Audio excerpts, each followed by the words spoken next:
If you've been distracting lately and thought, why does this feel different? But you can't explain it? You're not crazy. The update didn't make distracting harder. It changed what information you get, how mistakes show, and how much teamwork actually matters. That's why good teams feel smoother than ever, and public lobbies, which were already tough, are ending runs way faster. This isn't patch notes or just what I saw on Reddit. I want to show you what actually changed, and why distracting is easier now if you understand it based on this update. Unless you've been hiding under a rock, and I'm not talking about Cole, you know that Danny's World has had a maximum of 6 twisteds on the floor. But now we can get up to 8 twisteds. That seems game breaking, and it is. But to me, the biggest change in this update isn't 8 twisteds, it's information. Before this update, you see the eyeball pop up when you got spotted, and then it would go away a few seconds later, even if you were still getting chased. Then, once you finally lost a twisted, you see the eye symbol pop up again with a red X. That meant you lost that twisted. And you think, okay, I lost them, which is actually true. But there were times you got spotted by multiple twisteds, but if you didn't pay attention, you wouldn't even know. Look here when I'm on Rudy. I'm trying my best to be very careful as there are twisteds all around. My teammate tries to warn me about Yada, so I'm trying to move. I get spotted, and I know it's Brusha because of crazy vision. I want you to watch closely. I go to hide, but I didn't realize this symbol pops up again very quickly, because right after that, the eye with the X pops up.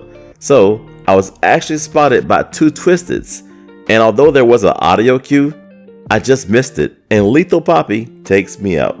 Now with this update, there are no issues because now the eyeball stays on screen and it stays there until the twisted loses you. And the eye symbol is different because now they added a counter. So when a second twisted spots you, you'll see a 2 on the screen. This is huge because if there are 8 twisteds on the floor and I see that symbol with a 7, I know immediately I'm missing someone. If I'm in voice chat, I can also tell them this to make sure they are on the lookout. It's also cool because if for some reason I see the count go down, I know I lost someone. Maybe I cut a corner too tight. Finn and Shrimpo are slow and can be easy to lose. Sprout threw down a tendril and spotted someone maybe doing a machine nearby. A grabber reached for me and I lost line of sight, and now I have to get them back. And when I see 8 again, I know I truly have everyone. No guessing, no hoping, no saying to my team, I think I have everyone. That alone makes distracting easier. Quick side note, if you haven't seen my Distractor Guide Part 1, that video explains the core movement and rhythm that makes all of this work. I'll link it here because this video builds directly on that foundation. This update also changes how calm you can play as a distractor. Before, even if you felt you were doing everything right, you at times had the little voice in your head like, am I actually safe now? Do I have everyone? Now the game answers those questions for you in real time. I don't have to overthink it. I don't have to guess. And I don't have to keep looping around more than I need to. That matters a lot on higher floors. Overlooping is how you lose stamina, lose rhythm, and eventually make mistakes. Now let's talk more about these 8 twisteds. Yes, it's more work to collect them. You actually have to do the job now. But here's the trade-off. Because I can see how many I have, I instantly know when something goes wrong.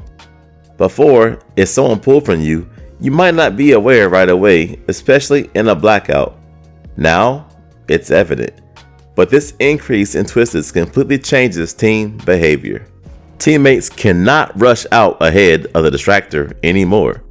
Your teammates rushing out the elevator, a Shelly running out into a blackout, one accidental pull, and the run collapses fast.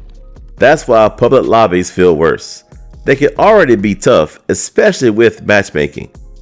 Not because distracting is harder, but because mistakes show immediately with so many twisteds. This is the part most people misunderstand unless you're a distractor. Ichor didn't used to really slow you. You felt something that kinda dragged you, but you'd be fine right after. You step in a puddle, get a brief penalty, and keep on moving. Now, Ichor applies actual slowness, similar to V, even if it's only slowness 1. And as a distractor, you never want to be slowed. That's why Train Whistle quietly became way more important. With Train Whistle, you negate that slowness entirely. No matter how many times you walk in the Ichor leak, you will never get slowed down. And that can be crucial, as for now it seems the puddles are everywhere. They're in the places that distract typically, and often in the way as you get to the elevator during panic mode. The update didn't make routes harder, it made lazy routes and the wrong trinkets very dangerous. And this is why I don't think people should panic about the Ichor leaks. They should just simply prepare for it. If you're running Train Whistle, the puddles become something you just don't worry about. But if you aren't using that trinket, that's when panic sets in, especially near the elevator when everything is already faster. I've seen so many runs lately where the distractor didn't mess up their looping, they just got slowed down at the worst possible moment. So this update turned trinket choice into a decision that actually matters for distractors. Not just something you throw on because it feels good or it's what you normally use. With 8 twists on the floor, backup distractors matter more than ever. Some maps let you split left and right. Others have a middle lane too. That means one person collecting, one person holding, and clean handoffs. On maps with 3 pathways, you might have your sprout and backup collect twists, especially with 8 of them on the floor. Also, if you know King Louis, you know I love the power of a V on the team. With the possibility of this combination right here, especially in a blackout, I'd really want to know when the door opens what I'm about to face. I already got the 3 grabbers on the same floor when I joined someone's live stream as the backup distractor last week. I can only imagine them here with all the mains. A good backup is very important. They help collect twisteds, then they lead them to you. And on certain maps, depending on who's here, they'll have to distract, especially if you aren't jungle kiting. This is why coordinated teams feel amazing right now, and random teams struggle even worse than before. And this is also why communication feels more important now, even if it's simple callouts or stickers. Knowing when you have everyone, knowing when you're missing somebody, knowing when your backup is collecting or keeping the bad guys for themselves. You don't need perfect communication, you just need awareness.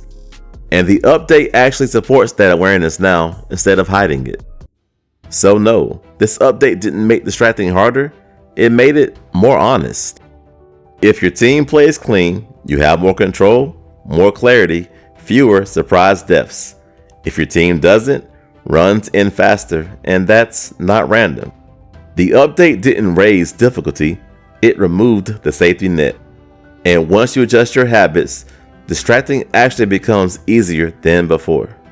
So if distracting felt off after the update, it's not because you suddenly got worse. The game just stopped hiding mistakes. Once you understand the eyeball counter, respect Ichor slowness, and play with your team instead of playing around them, distracting becomes controlled again. And honestly, easier than people think. Also, many of you know that as of right now, Twisted Pebble seems impossible to kite. It's like he doesn't get stuck on islands like he used to. So, from what I've heard from trusted sources, and also like King Mob himself, it seems there is a fix on the way. But I'm trying not to misquote him. So, you can look at the screen at a response he wrote to a question about kiting Twisted Pebble. Everything you saw here assumes you already have clean movement and rhythm. That's why I linked my Distractor Guide Part 1 earlier. It teaches the foundation this update now expects you to already have. And the next step, the real Part 2, is teaching you how to kite the mains, handle grabbers, survive harder twisted combos, jungle kiting and solar kiting, and staying consistent through panic mode and blackouts. That guide is coming soon.